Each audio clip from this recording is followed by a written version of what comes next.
All right, wonderful to be back together for the continuation of chapter 14 in the book of Revelation. We had finished off with verse 9. We ran, and I gave you some homework. I said, if you want to, read 9 and 10, and we have a little bit of fun with verse 10. But as we've been doing, I looked for that great list that was recommended, the 100 best songs about Satan on the internet, and found quite a few. Now, again, there are so many I'd love to play for you because the words and like that are just fantastic. But most of those are all Metallica. Mm-hmm. And while the lyrics may be great, the music is hard. Offensive to your ear. Yes, and you can't understand the words. I have to at least the other songs we can understand most of it, and we've got subtitles to read it. But the Metallica ones, you absolutely have to have subtitles, which is too bad because some of great lyrics. Yeah, I never thought that. And some of the metal songs are doable, at least for me. Metallica's Slipknot and a few others have got some really listenable music that is quite compelling, but I didn't find any of those. I did find one that I thought was just, there's so much in this song. I will tell you, well, I won't tell you. I will ask you about it when it's done. Okay. So I just settle down now. Shh, settle down. And take a deep breath.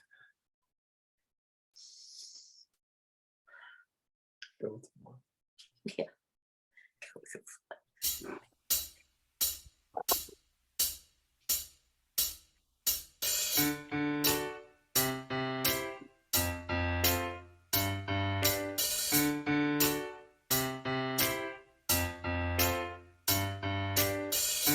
Cast it out like dying seeds upon the ground. Single file our marches echo through the trees. We left no crumbs of bread to lead our way back home again. Past the point of no returning, should we please. And we all sang the devil's song and sank into the night, saying, goddamn, it might be wrong, but at the time it all feels right. In my mind, how time flies and what are we living for? And we all cried, at least we tried, and drank a little more.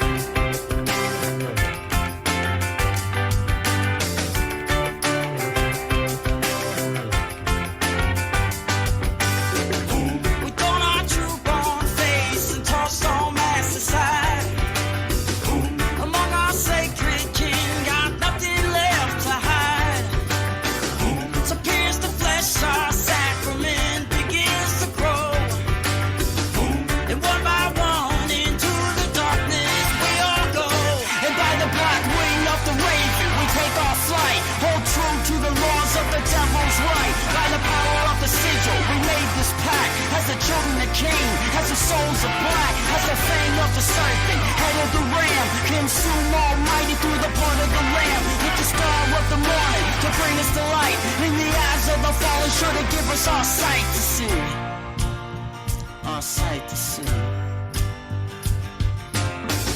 So pass the chalice of that bitter taste and wine, forgot from head to toe and all midnight of time.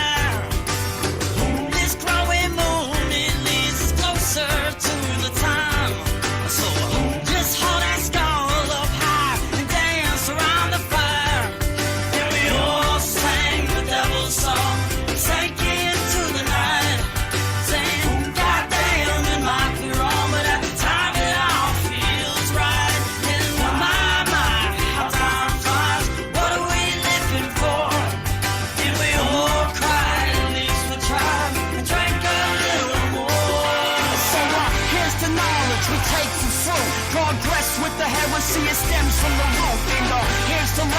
forgotten goodbyes, and we all take a sip. The Almighty arise, and the chat was thicker.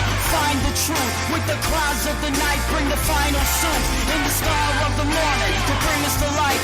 In the eyes of the fallen, sure to give us all sight to see.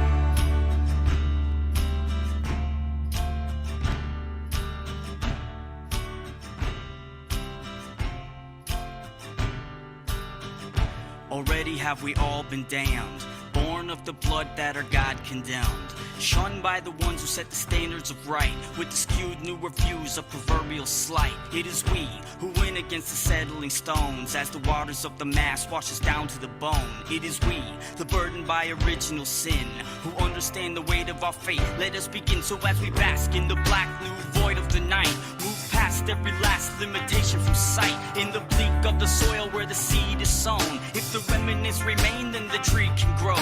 If the spring should allow for the tree to flower, well then the song of the seed only grows in power, and the power of the song makes strong its calling, cause the calling is the cry of the one who's fallen. All hail to ye who we sing this song, for through he we are free from bonds. All hail to ye who has made us free, who brings light by which we see.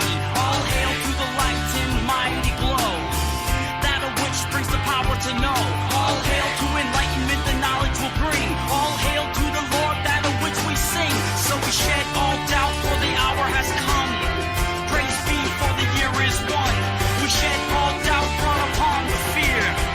Praise be, for the Lord is here. We shed all doubt for the lives we give.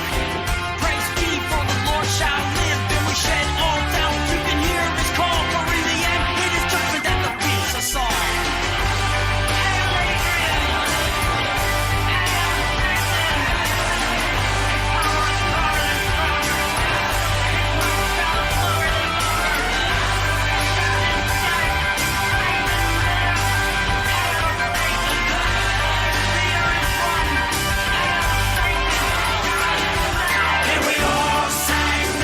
Song and sank into the night.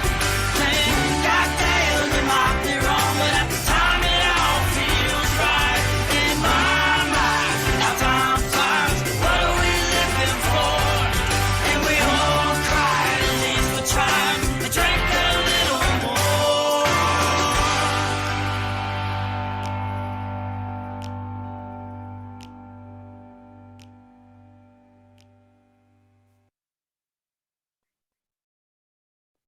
All right, how'd you like that one? That's got to be in the top 10. It was pretty compelling, I tell you. It has there's so much in that song, and it's so disturbing. Yeah, yeah. Yes. There are so many. You hear the language of the church in that song. He uses the language of the church and the imagery of the church, twisted and reproduced in a very corrupted and broken way. And you can imagine why, when I heard that song, I thought about chapter 13 and 14 as we're moving forward, because this is the chapter of the introduction of the beast, the first beast and the second beast, who would then use religion as a corruption to twist the minds and the spirits of the people so that they would follow this corrupted religion instead of God. So much. What did you think of it? It was very disturbing. It was a catchy tune, but I was very shocked that someone could actually be like rooting for the devil and thinking the devil was winning. That's really just, I can't even imagine. I know there are people out there that do that, and this must be one of them. And that is just so far from my understanding how that can really be, but it's there. And one of the lines in the song talked about it, something about it might be wrong, but it felt good at the time. Well, they're realizing that what they're doing is wrong. So there's this kind of dichotomy of if you realize it's wrong, why are you doing it? And yet, it feels good because I'm doing it. But then, what do you do with that thing of I did that wrong thing? It was weird with his makeup that was so silly. Yeah. No, and he was sitting in front of a great big picture of a giant rose. A beautiful rose. It looked like it might be homemade. Yeah. Setting. Which made me think he's not believing this. You know, It's just for shock value. that certainly could be true. But there are, I mean, if a song is being made like that and it's being marketed, there must be someone out there who finds value in it. Somebody's Yeah. buying it probably. Well, and that's not their only song like this. Mhm. They have others that are in the same family. I would not even want to, like, I didn't even feel comfortable reading those words. Right. And I wouldn't want to sing those words, and I wouldn't want to listen to those words. And yeah, so Yeah. there's that. Yeah. So Rusty Cage. Is that supposed to be his name, Rusty Cage? Maybe the group song, the group name. it's a group name. Yeah. Weird name. So so thinking about how we're thinking about the people that are being portrayed in the book of Revelation that God is continually pursuing, that are continually running away, that are continually living a different life than the life that God's intended for them to live. And they're doing it by justifying. None of these people, nobody wakes up in the morning and says, I'm going to hate God and potentially go to hell. No one's doing that. The people that are living a life that they're not supposed to live, no matter what that life is, are doing it because they're justifying that life in some way. So Sue, your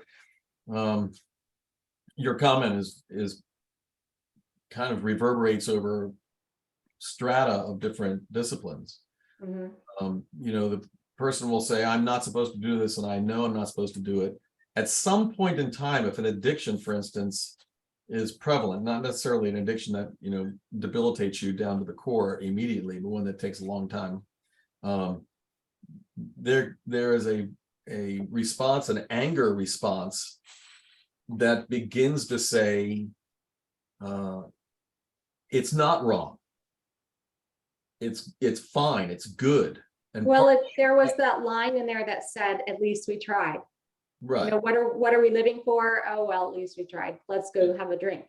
yes. So Well, I felt like what I was doing was wrong because I was told that it was wrong my whole life by people who tried to oppress me with their opinions and their worldviews. And I do it because it feels good and it makes me happy, which means that you're wrong and I hate you because I lived most of my life oppressed by you, believing what I was doing was wrong when what I'm doing is right. So there is this backlash of justification that goes on. I've seen it many, many times. Backlash of justification where the person just decides after a time that what they're doing and how they're doing it is more important than anything that they've been taught or told, and they justify. We can justify, and then let the line, we can justify anything. Mhm. We get to a certain emotional state in our life, we can justify absolutely anything. We just throw out convention, throw out someone else's morals and ethics. I remember a woman about 20 years ago left her husband after counseling with me and secular counseling, and came back to say goodbye and give it to me at the end. She said that what she'd learned in counseling over the last 6 months with the secular counselor and about 3 months with me was that everybody was just oppressive and following their own outdated, outmoded convention, and we're just enjoying ruining the lives of other people. And that's what I was, and that's what the church was, and that's what all these other people are that think that they can tell other people what to do. And she went on to, I guess, gosh, she's got 5 kids from probably 4 different guys and has lived with more men than I could count on. She had a web page for a while.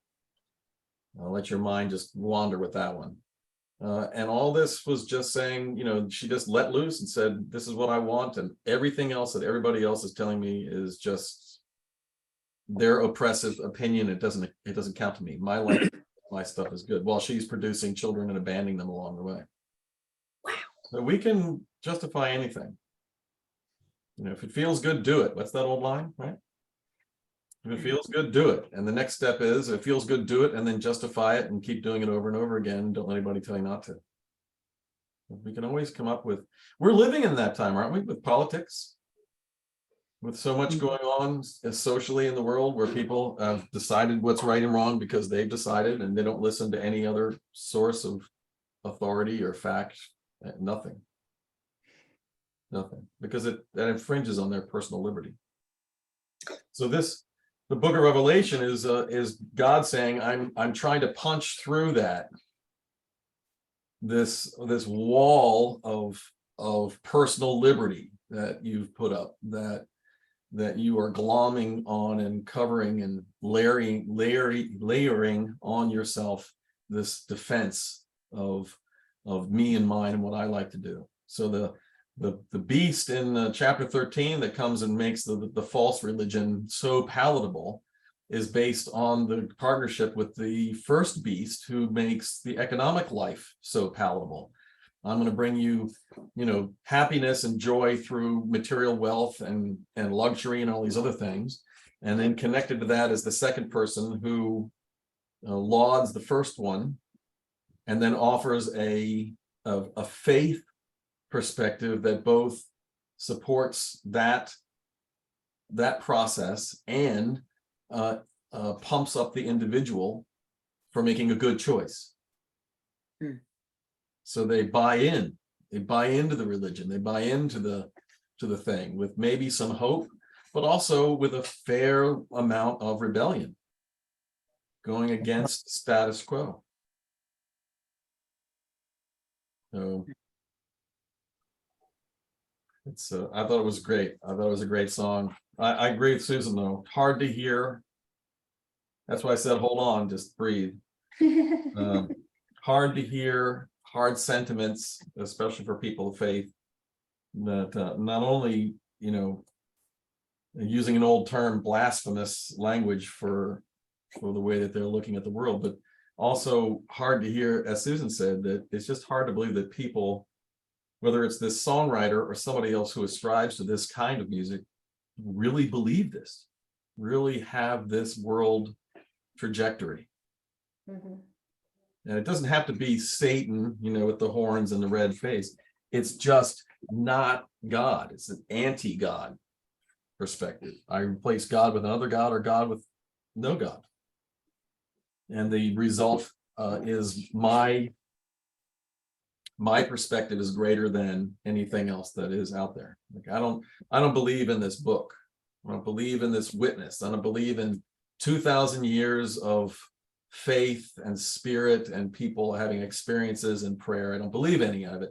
I believe what I believe because I've been living for 35 years or 25 years or 18 years, and I've had a really good experience with a friend of mine who doesn't believe this either. So to hell and damn with 2,000 years worth of stuff. Just forget it. Doesn't mean anything anymore. It's all old fogies doing stuff that they're all talking to each other. Remember, I told you that the Jesus seminar that came out of Sebastopol, California in 1999. That finished up in 96, I think it was. They got together. These were theologians in the Episcopal Church, Presbyterian Church, and the Methodist Church that all met for 4 years in the Jesus seminar and wound up producing a Bible. If you ever see one, buy it. No matter, unless it's extraordinarily expensive. You see it at a yard sale, buy it. Just buy it. I'll buy it from you. I had a copy years ago and I lent it out and it's gone. You know, everybody know the red letter Bible, right? You know what that is? They got together after 3 or 4 years of meeting in Sebastopol in a sweat lodge, an indigenous people's sweat lodge thing where they'd meet and then have their conference. And they were talking like 30, 40 people, theologians from Berkeley and all sorts of other places, Christian theologians, right? And they decided what the Bible said and what Jesus said by consensus, not based on history, not based on review from a historical perspective, by consensus. So they said, we all think that Jesus said this right here. What do you guys think? And if anybody objected that Jesus didn't say that, then they said, okay, he didn't say that. So when they're all done, the red letter Bible had, I think it was 2 or 3 lines of text that were red. And it's then colored orange and blue, purple, and I believe it was green. And the green is what absolutely Jesus did not say. That Matthew put in his mouth, or John put in his mouth, or Luke put in his mouth, or Mark put in his mouth. But Jesus did not say this. So that therefore there's no binding on us at all as people of faith, anything green, because it's all stuff that somebody else made up and stuck in the text. And it was like 92% of the New Testament was green. Because they all had to agree. Well, it's nothing. There's nothing. The Bible at that point is just a bunch of nice sayings, platitudes that somebody got together, and you can ignore every single bit of it. And the two or three sentences that Jesus said were completely innocuous. Absolutely no authoritative statement whatsoever. It was I can't remember, but the review of it was the person saying along the lines, and I remember reading it, it was the equivalent of Jesus saying, I've got to go to the bathroom. So it was agreement on a line of text that anybody would say that has no bearing on anybody else. It's just a common line that somebody would say. And that's what they said is the only thing that Jesus actually said. So, and these are theologians and philosophers that ascribe to be Christians and taught in Christian seminaries for years. Sounds very ego-driven to me. Oh my gosh, unbelievable. Just, it rippled across the church. And there are big giant swaths of the church that celebrated it like crazy. I bought that Bible, the Jesus Seminar Bible, at the diocesan convention. And if I remember right, they sold out. You can't get them anymore. I don't think they're in print. So that's why I say, if you find one, grab it. Just grab it. So it's all right. Let's move along. We'll get this great opportunity for you guys when you are reflecting to do reflections and like that. So keep looking for these songs. Do it yourself and listen to the songs and see what you think. Hey, Bill? Yeah. What was the name of that song? Because when I listen to a song, I tend to listen to the music rather than the lyrics. Yeah. The Okay. music was Paco Bell's Cannon in the bass. It was It the was called Devil's The Devil's Song Song. by Rusty Cage. And you have to type in there. I typed in Rusty Cage, The Devil's Song lyrics. Otherwise, you'll get their original and it doesn't have the lyrics in it. You know, they obviously believed that God existed at one point because they said God is dead. This is the dichotomy of the modern, or at least the Satanist of religion that came out of the 1960s under a man named, oh my gosh, Troot, just went out of my head. He was a declared bishop of the Church of Satan in San Francisco. He had It wasn't Lestrange or something like that. was it? Anton LaVey. Well, Yep. Yeah. Lestrange. Harry In Potter. modern parlance, the word, historically, the word Satan, and the word Satan in the Bible literally means adversary. That's all it means. Satan equals adversary. So Satan is a title for Lucifer, not a name. right? Lucifer, another title for Lucifer is morning star or light bearer. Lucifer is his angel name, like Michael and Gabriel, but Satan is a title. It's adversary. And why do they call Lucifer Satan? Why do they call Lucifer adversary? Because he was the adversary of God. He was challenging God on all points. He was turned against God. So yes, you're exactly right. If I'm in the church of Satan and I believe in Satan, then I also believe in God. But I'm living a religious faith that is really dualistic. And I have this warped and corrupted view that says that Satan and God are equal. And they're battling it out. And one day one of them's going to win. And I'm voting for Satan. Satan's going to win. Satan's stronger. They have this warped view that Satan was a creature that was created. Lucifer was a creature that was created by God. They believe that Satan or Lucifer and God are co-equals. Light, God of light, God of dark. And the God of dark is trying to win. You know, this is Ragnarok. This is Thor and Sutor, where Sutor is the god of the darkness that finally overcomes the Norse gods and destroys everything. And Odin and Sutor in this, along with the world serpent, are in this giant fight to keep everything in balance. It's all in balance. The battle between the two eternally is not designed for anyone to win. The battle between the two eternally is to keep the balance, so everything keeps going the way that it is. Nobody wins when somebody wins. Right? If Sutor wants to rule the world of all the people and everything in it, but by winning he destroys it all, then when he wins, there's nothing to rule. He loses. So the process of fighting is the object, not winning.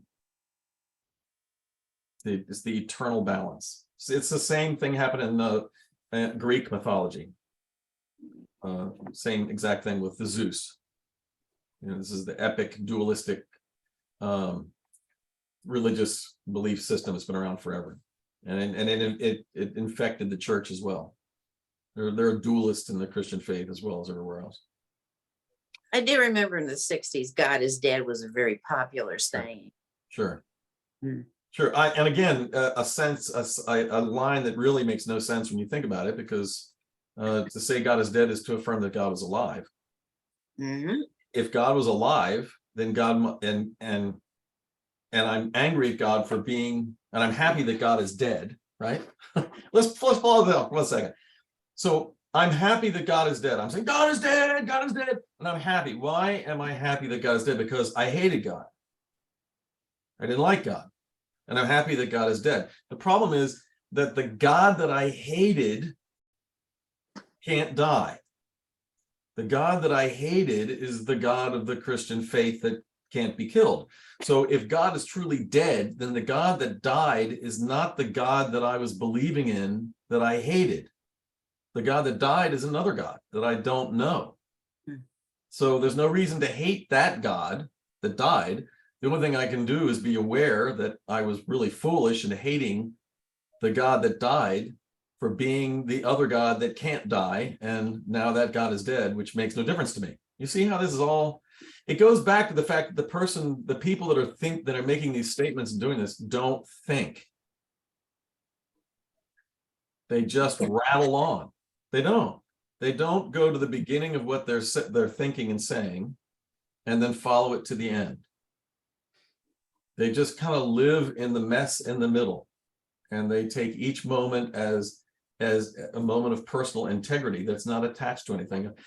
A philosopher, a teacher of mine, professor in university way back in the day, that if you pull on a thread in a tweed jacket, anybody's ever had a tweed jacket, you can turn it up and you pull a thread here.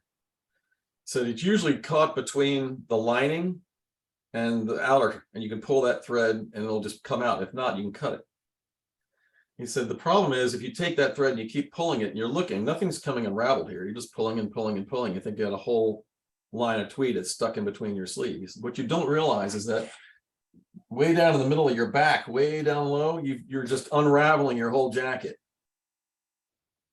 He said, this is the problem in theology and philosophy that people just do not even use their brain to figure out. You can't pull on this philosophical or this theological string and pull it and pull it and pull it and clip it and throw it away and think it doesn't do anything. You're actually unraveling a whole other portion of philosophical or theological thought someplace else that you haven't bothered to look.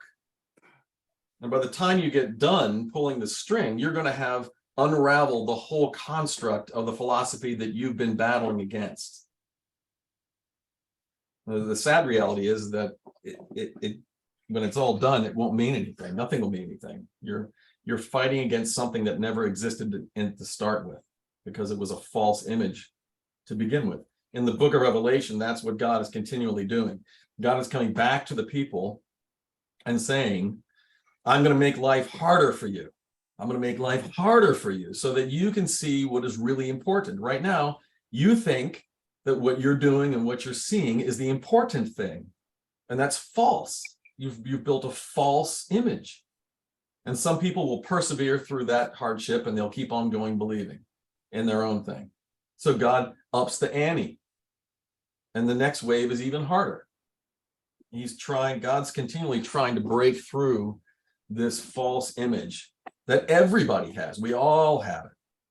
Even people of faith have the false image. The whole teaching of the mystics, you go to Meister Eckhart and Abelard, you go to the mystics in the Middle Ages, the Beguines in the 14th century, 15th century, what the cloud of unknowing. I think I've talked to you about this before, where they're saying you have to unknow your limited perception and perspective of who God is to truly allow God to be who God truly is. Oftentimes we think of that in the negative, but that's in the positive as well. One of the things that comes out of chapter 14 is that God here is punishing. God is pouring out wrath. This is a God of wrath. And Christians don't like wrathful God. We're like, no, God's the God of love in John. But the same John that wrote God is love, this is the same guy. I mean, I have a lot of Christians that go, no, God is love, and God can't hurt, and God wouldn't do anything because God is love. And how do I know that? I got it out of John. John tells me that God is love. So I believe John.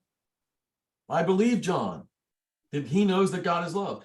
Well, in the 3rd chapter, the same guy, John, says that God will pour out God's wrath of punishment on God's people. Well, how come if I believe that God is love and I believe John, why don't I believe what John says in chapter 3? How can I believe what he says in chapter 1 and go, that's it, and then not believe 3? Because 3 doesn't agree with me. I don't like wrath. I don't like the idea of God being wrathful. And so I make that in green. You see, I just say that's green. He didn't say that. He didn't do that. That's all of that matters. The only thing that matters is the God is love part. And so there's Christians walking around with this extremely truncated and lopsided understanding of who God is. So the mystic said, you have to unlearn that. And part of the unlearning is my devotion to a God that I comprehend. You know, I've always had a problem with that, and the reason is you live your life according to what you think is right, and if you lived your life according to what you think is wrong, then you're not going to be happy. So all you can do is live your life according to what you think is right. Now, if somebody comes along and says what you think is right is actually wrong, then where are you? What all you can do is what you think is right. Well, but I would think I agree with you, Steve, but I think that if what I'm thinking is right is in part dependent on something larger than myself. I can't determine necessarily what's right and wrong. I know that, I can say that I eat chocolate because it's so good and it's right and I love it. But if I read a little medical stuff about it, I'll find out, no, I need to stop eating so much of it. So I go to the larger context. I recognize that not everything that I think is good or right is going to be actually good and right. Well, I mean, eating chocolate is that's kind of a you're really comparing apples and oranges there, because if you say it's right to eat chocolate, that's a subjective thing. That you might love chocolate, somebody else may hate chocolate. That's exactly what I'm saying. A friend of mine loves chocolate, but if he eats chocolate, he gets migraines. Right. So he stays away from chocolate. But whether or not you like chocolate or not is not a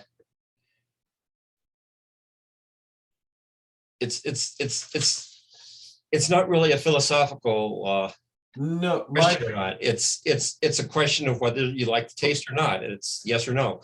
well, my point is that exactly what you said. It's subjective. What I think is right is subjective. Whether I like chocolate or I think chocolate's good is subjective, completely me. To really know, I have to go outside of myself to something larger than my subjective view to find out if it is actually right or not, or good or true. You can, put in when they came out with the tough love doctrine, with regards to addiction treatment, there were so many people that said, no, that's just wrong. It's bad. You can't do that. You can't have tough love responses to addiction. These people are in need. Well, if you take just that particular question, people took that and said, okay, anything I don't want to do to help anybody else that's tough love. I'll save my money. I'm going to justify that by saying it's tough love. And no, it's tough love is you. That's sort of an individual decision, because what's tough love and what's not, because you're to one person, or you give somebody love to the point of where it's not seeming to you to give you any results. If you're giving somebody love and getting the result you want, that's one thing. That's just saying that is putting love into a sort of a cause and effect kind of relationship.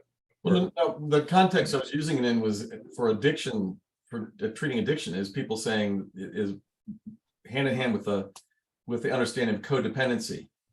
Well, I'm allowing, because I love you, I'm not going to tell you no. I'm not going to hurt you. I'm going to coddle you and care for you, and I'm going to wipe your mouth, and I'm going to clean up after you, and I'm going to take care of you. And the addiction control people came on and said, no, what you have to say is, absolutely not. You're not even going to be here anymore. You're going to go get checked into a facility, and I'm not going to help you that way.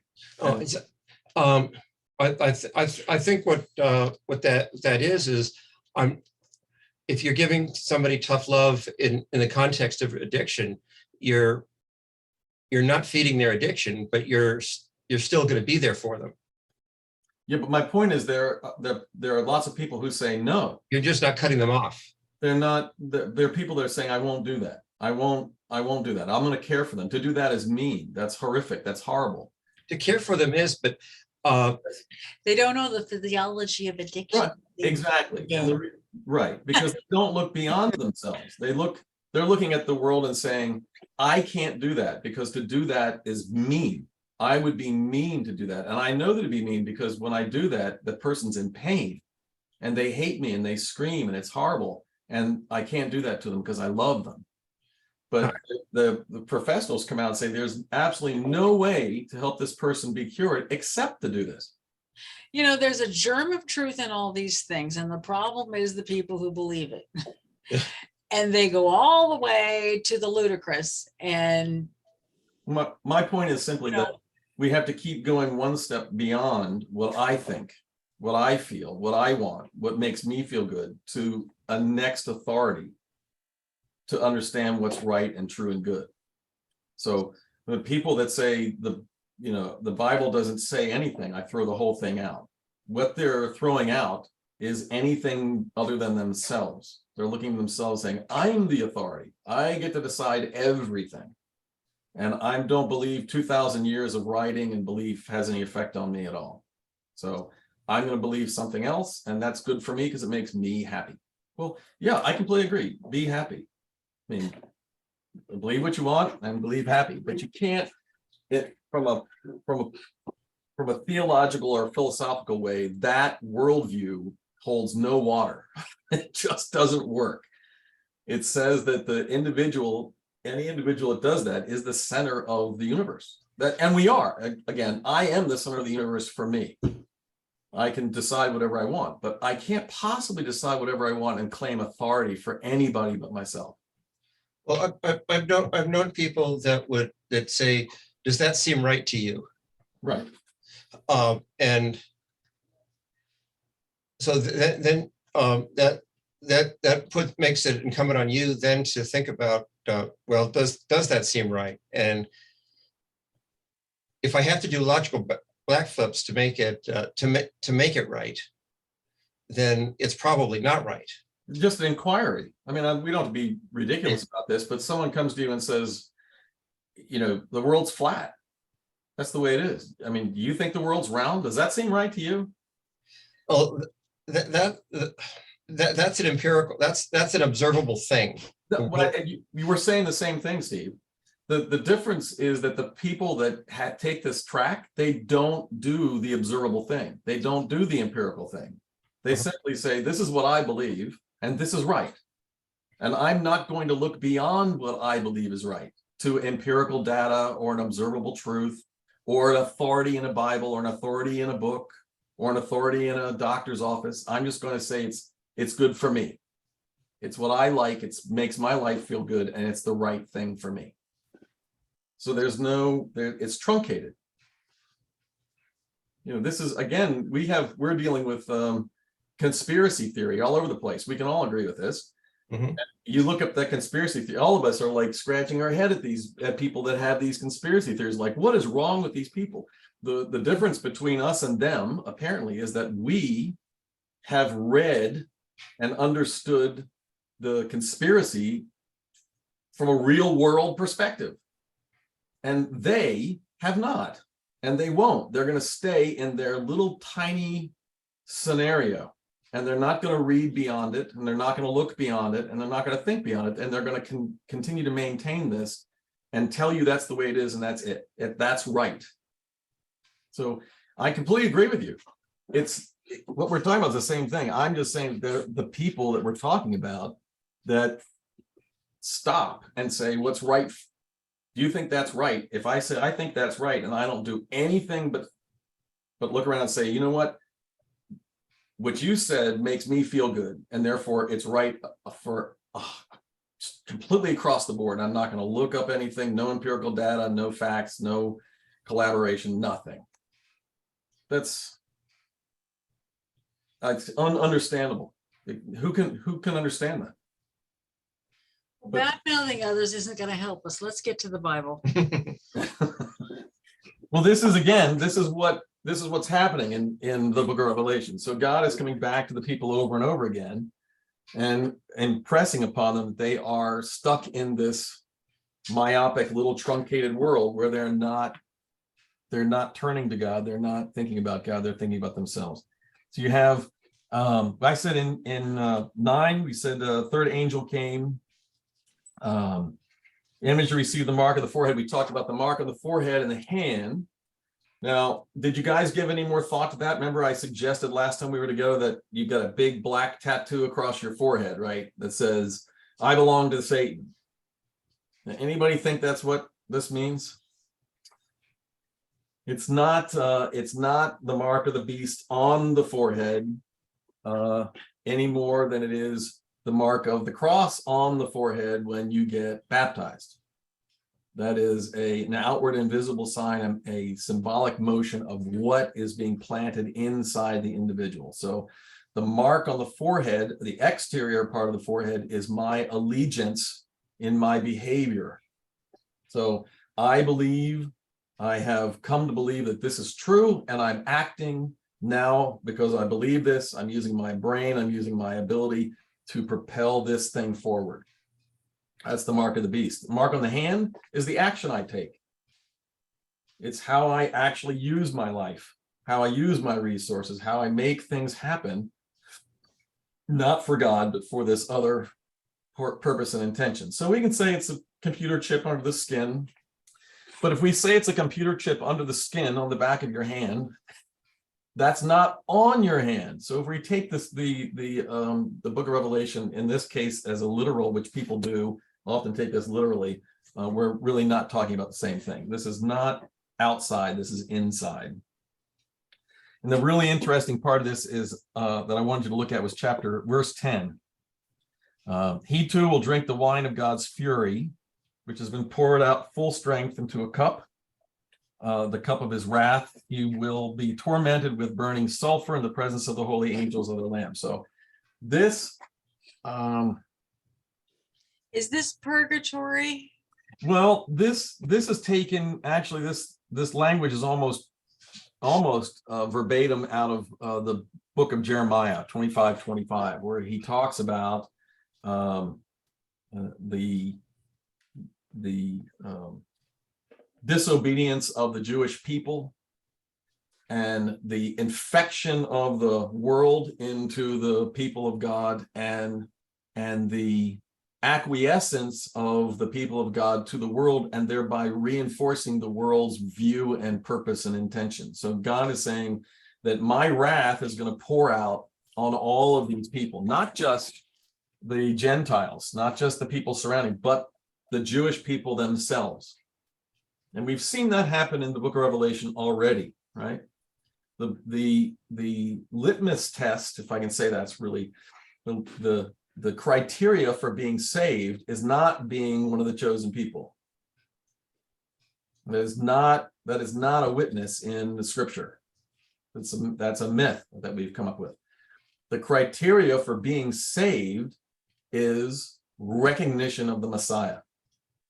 The criteria for being saved is following the Lamb. So in every one of these occurrences in scripture, what we have is the people receive the mark. They've been marked on the forehead, the 144,000. We've talked about that. In chapter 7 are marked on the forehead. They're not marked on the forehead that they were the chosen people. They're marked on the forehead that they accept Jesus Christ as the Savior. So this, the wrath that's poured out on the children, on the world through Jeremiah, that God is saying is wrath that God has said is because you have turned your back on me. You've not only turned your back on me, but you have supported others who have turned their back on me and therefore made their choice legitimate.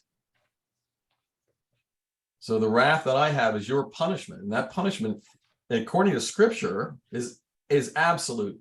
Not, or again, now this is always important to remember. It's not, the image can't be of me, who is a good Christian person, and I lose my way and I take up the wrong thing and I start worshiping an oak tree or a goat in my side yard, and I start doing the things I want to do and I justify doing it all, and I don't turn back to God. And then one day God clocks me on the head and says, I'm going to punish you because you've turned your back on me and you led other people astray. And I turn back and go, oh no, I'm wrong. But then God throws me into a pit and tortures me for 1 billion years. All the whole time with me saying, I'm so sorry, I didn't mean to do it. I'm so sorry, I will never do it again. That's not this image. This image of God's wrath pouring out is not pouring out on people who are saying, I'm really, really sorry, I'll never do it again. The image of God's wrath pouring out, both in Jeremiah and in Daniel and here, is God punishing for people who are not saying that. This is God punishing for people that are saying, I'm doing it again, I'm doing it again, I'm doing it again, I'm doing it again, I'm doing it again. I don't care about you, and I don't believe in you, and I'm just gonna keep doing it, I'm gonna keep doing it, I'm gonna keep doing it, I'm gonna keep doing it. So What do you think it means in the presence of the holy angels and the Lamb? where's that? Uh,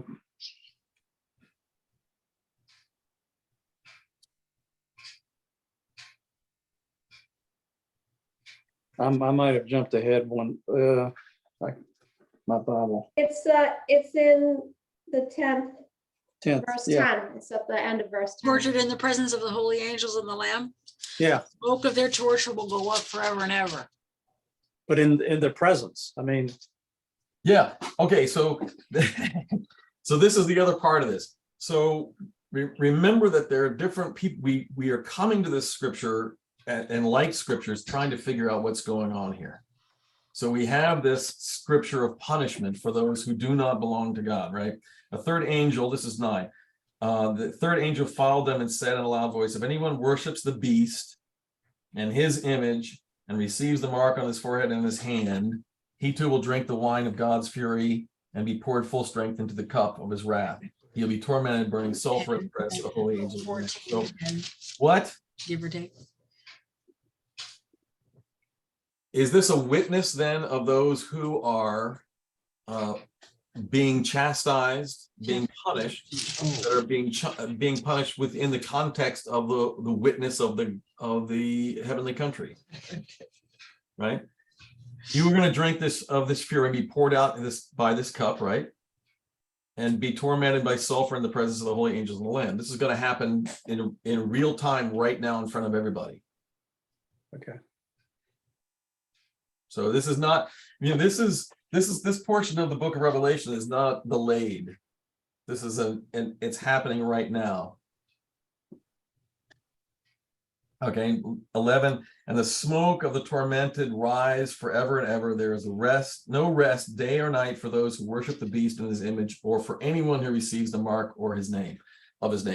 So again, let's think about this. I have made a decision. We know this. I know this in my own life. I'm sure you know it in your own life. I made a decision, or I took an action, and I lost. Something happened that I didn't want to happen. I didn't stop it. Maybe I made the wrong choice. I actually helped it along. And whenever I come up against that thing, I'm tormented by it. I hate it. I can't stand it. I don't want to see it. I don't want to have anything to do with it. I'm sorry I remembered it. I want it to go away in my mind. It could be a smell that reminds me of it. It could be a person that reminds me of it. It could be whatever. But whenever it happens, it's a bad memory. I want it to stop. Now what if I never accept the bad thing as a bad thing on my part? What if it's not a torment because I did something wrong and I failed? What if it's a bad thing that's happened and I believe that I was right and it was a good and true thing, and it's continuing to go on forever and ever and ever? We've seen that in people around us. I know people like this, and we describe this response as being bitter. She's so bitter. He's so bitter. Because the world has gone a different way than the way they wanted it, and they believe that they were slighted by it.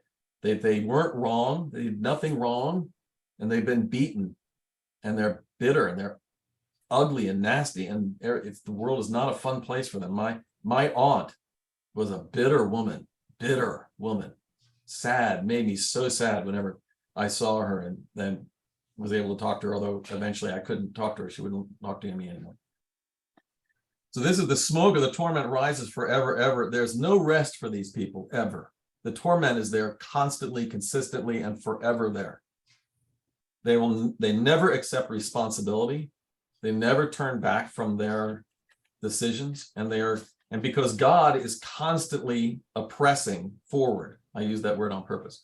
God is moving forward and saying, I am God and I'm going to make all things new. And you have this person saying, no, I don't want you to be God. I don't want you to make all things new. I refuse to listen. I refuse to believe this. It's not going to happen. It's not going to happen. And no matter how many times I say it, it just keeps on happening. And I get more angry and more bitter and more upset about it every single day. And here it's coming in spades. Just the presence of God doing what God is doing is a horrific event. It's a horror. Believers in all this. What do we have any response? The calls, so this calls for patient endurance on the part of the saints who obey God's commandments and remain faithful to Jesus. So we have this image of the world getting more and more and harsher and harsher and more ugly and more ugly. And for those who are actually turning to God, the saints are called to be patient in the face of this. And say, okay, we have to endure even in the midst of all this. Again, I would just call your attention to any group, any people that you've been around.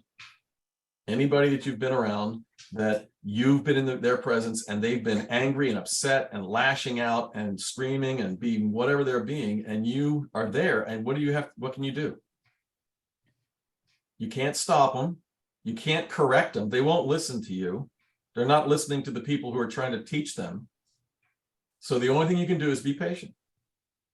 You just have to wait. And I don't know about you, but I've been in situations like that have been pretty ugly and have lasted a long time. So God is saying, in the midst of all of the turmoil that's going on, the saints that are left just need to be patient. They need to hang on. Prayer has worked.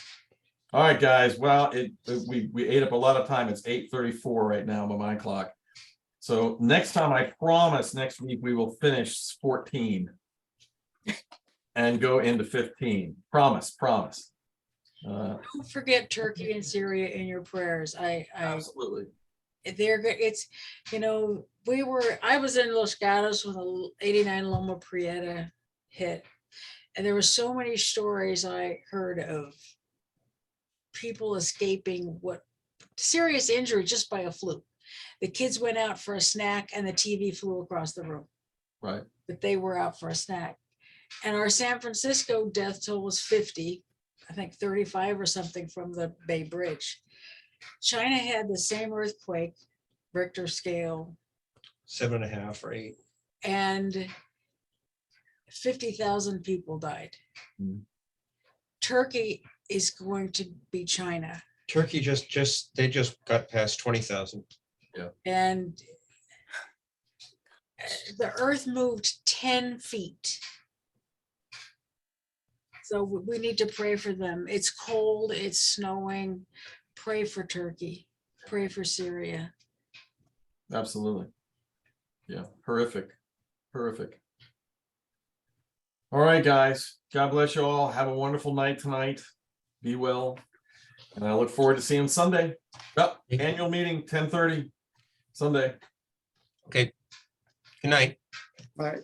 Good Thank you. night.